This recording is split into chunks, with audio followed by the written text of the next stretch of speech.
B semester 2 dari Program Studi Pendidikan Bahasa dan Sastra Indonesia Fakultas Bahasa dan Sastra Universitas Negeri Makassar.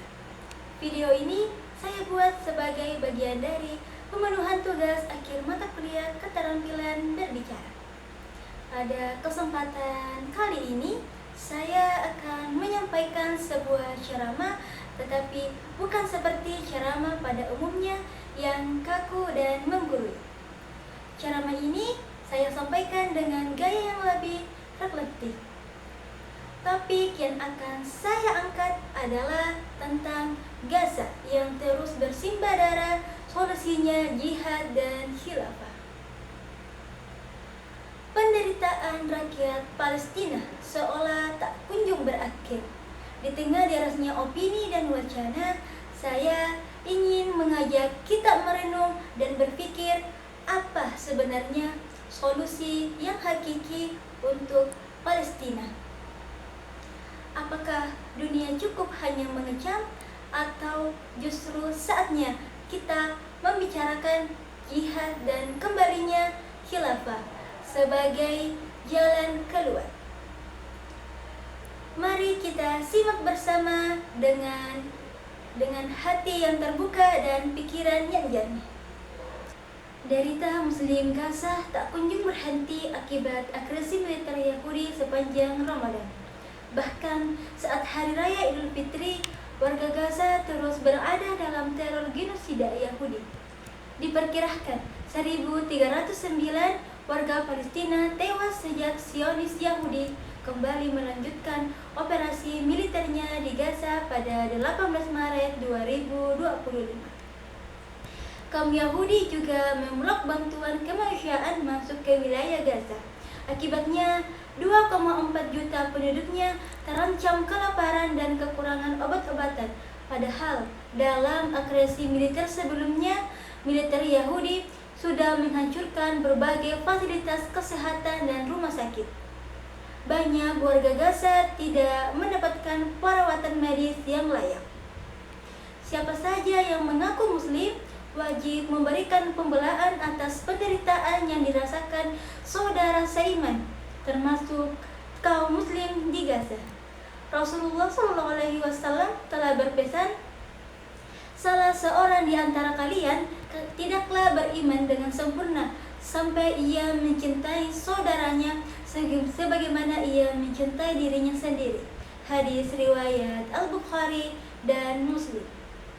Hadis ini menunjukkan pentingnya wujud rasa cinta kepada sesama muslim. Bahkan Rasulullah menafikan kesempurnaan iman seseorang sampai terwujud rasa kasih sayang kepada saudara seiman. Seorang muslim dengan sesama muslim yang lain bukanlah individu yang terpisah, mereka satu laksana satu tubuh.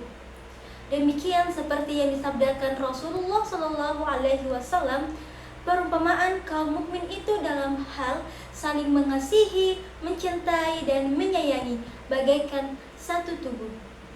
Jika ada salah satu anggota tubuh yang sakit, seluruh tubuhnya akan ikut terjaga dan demam, turut merasakan sakitnya. Hadis riwayat Al-Bukhari dan Muslim. Apakah mungkin seseorang yang sakit mengabaikan bagian tubuhnya yang sakit? Tidak mungkin. Ia pasti akan terus merawat bagian tubuhnya tersebut sampai hilang penyakitnya. Begitu pula seharusnya sesama muslim.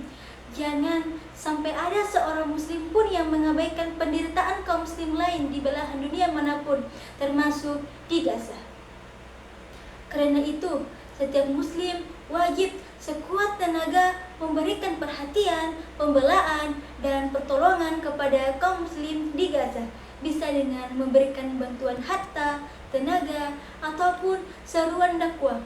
Termasuk senantiasa mendoakan mereka agar selalu mendapat pertolongan Allah, sekaligus mendoakan kehancuran untuk kaum Zionis Yahudi dan negara-negara pendukungnya. Derita Gaza akhirnya mengundang fatwa jihad melawan Zionis Yahudi. Sekretaris Jenderal Persatuan Cendekiawan Muslim Internasional Ali Al-Gharaqi menyerukan kepada semua negara muslim untuk segera campur tangan secara militer, ekonomi, dan politik untuk menghentikan genosida dan penghancuran menyeluruh ini sesuai dengan mandat mereka.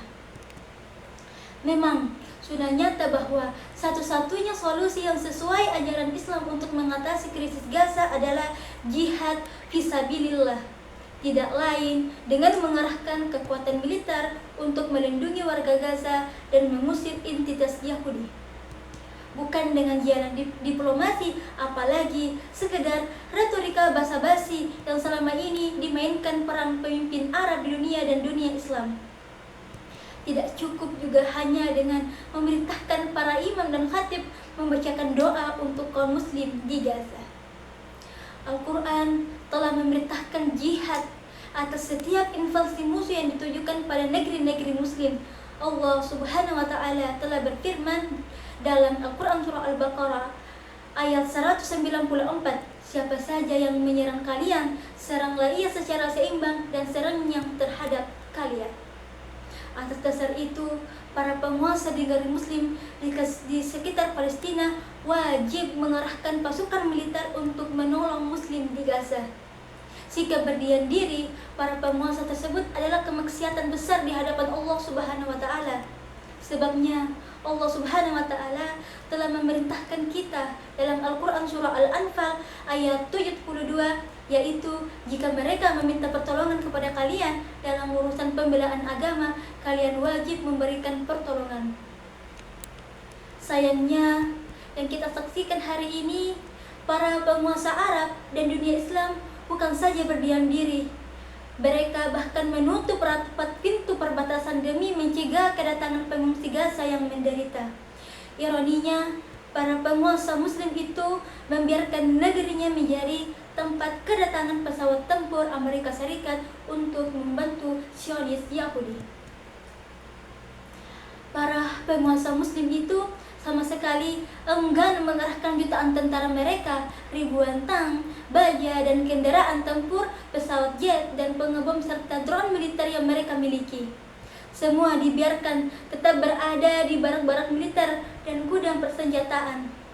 Tak ada pertolongan yang mereka berikan untuk Gaza dan balasan atas kekejaman militer Zionis Yahudi.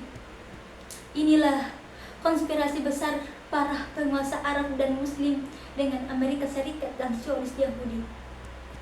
Umat jangan terpedaya oleh retorika mereka. Sesungguhnya mereka penguasa Muslim itu mengamini genosida di Gaza dan sikap berdiam dirinya itu. Mereka lupa bahwa jabatan dan kekuasaan mereka harganya jauh lebih murah dibandingkan dengan tumpahnya darah seorang mukmin. Rasulullah telah bersabda, sungguh hilangnya dunia ini jauh lebih ringan bagi Allah dibandingkan dengan terbunuhnya seorang mukmin tanpa hak. Hadits riwayat An-Nasa'i dan Tirmizi. Sesungguhnya betapa yang dialami penduduk Gaza menguatkan persoalan besar umat ini begitu rapuh tanpa kekuatan besar yang melindungi mereka. Berbagai institusi internasional seperti PBB, Liga Arab, bahkan organisasi konferensi Islam enggan menghentikan kebrutalan Zionis yang disokong Amerika Serikat dan sejumlah negara Eropa. Krisis Gaza juga menunjukkan bahwa entitas Yahudi begitu congkak dan brutal karena didukung oleh negara-negara besar Amerika Serikat dan Uni Eropa selalu membela kepentingan Yahudi. Bentuk keuangan dan persenjataan terus mengalir untuk operasi militer di Gaza. Bukankah ini menunjukkan bahwa umat memang membutuhkan kehadiran perisai untuk mereka, yakni khilafah Islamiyah, sebagaimana sabda Nabi Rasulullah SAW. Sesungguhnya imam khilafah adalah perisai orang-orang berperang di belakang dia dan berlindung kepada dirinya. Hadis riwayat Muslim. Wahai kaum muslim, persoalan Gaza sebagaimana derita muslim Myanmar, Muslim Uyghur, dan lain-lainnya tak akan Anda temukan solusinya secara tuntas tanpa kehadiran khilafah Islami. Inilah satu-satunya institusi pemerintahan yang dituntut oleh syariat Islam yang bisa menyelesaikan persoalan Gaza. Khilafah yang akan melindungi Palestina dan mengusir entitas Yahudi dari seluruh tanah Palestina. Karena itu, mari kita tegakkan khilafah Islam. Khilafah yang akan mengurus umat dengan syariat Islam. Khilafah pula yang akan membebaskan tanah Palestina dengan jihad fi sabilillah. Wallahu a'lam bishawab. Demikian yang dapat saya sampaikan. Semoga apa yang telah saya uraikan tidak hanya menjadi bahan renungan, tetapi juga menggerakkan kesadaran kita bahwa penderitaan rakyat Gaza bukan sekadar isu kemanusiaan biasa. Sudah saatnya kita berpikir lebih dalam dan terbuka terhadap solusi yang hakiki, yakni jihad fisabilillah dan kembalinya kepemimpinan Islam dalam membentuk khilafah yang mampu menyatukan umat dan melindungi kaum muslim di penjajahan serta penindasan. Saya menyadari bahwa apa yang saya sampaikan mungkin tidak mudah diterima oleh semua pihak, namun kebenaran seringkali memang terasa berat di awal. Mari terus berdiskusi dengan ilmu, dengan adab, dan dengan harapan akan perubahan. Terima kasih atas perhatian dan waktunya. Mohon maaf apabila ada kekeliruan dalam penyampaian. Wassalamualaikum warahmatullahi wabarakatuh.